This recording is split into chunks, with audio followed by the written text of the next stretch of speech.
Sebelum belajar, marilah berdoa menurut agama dari kita masing-masing. Doa dimulai.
Oke anak-anak, sebenarnya teks prosedur itu banyak kita temui di kehidupan kita sehari-hari.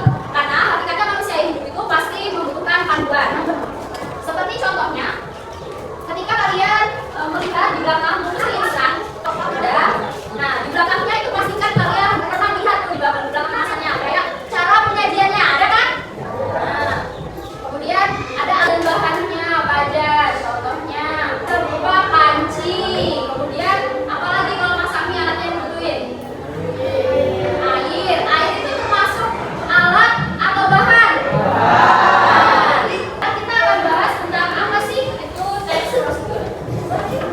Oke, teks prosedur itu adalah teks yang berisi langkah-langkah atau cara untuk melakukan sesuatu secara urut agar tujuan dapat tercapai. Kemudian strukturnya apa saja? Struktur teks prosedur itu terdiri dari 3. Yang pertama apa? Tujuan. Yang kedua, alat dan bahan. Nah, yang terakhir ada langkah-langkah. Tujuan ini maksudnya apa sih? Tujuan ini bermaksud untuk apa yang ingin dicapai dari kegiatan tersebut. Misalnya, topik atau bukunya. Cara mencuci tangan. Tujuannya apa?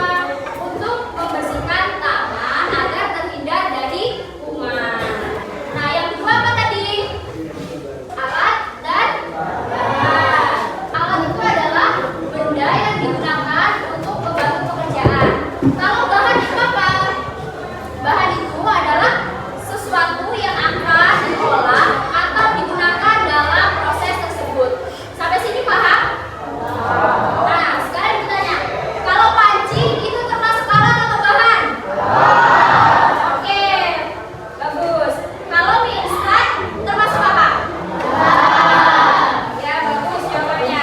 Yang selanjutnya adalah langkah-langkah. Langkah-langkah itu adalah tahapan atau urutan cara melakukan sesuatu. Disusun berurutan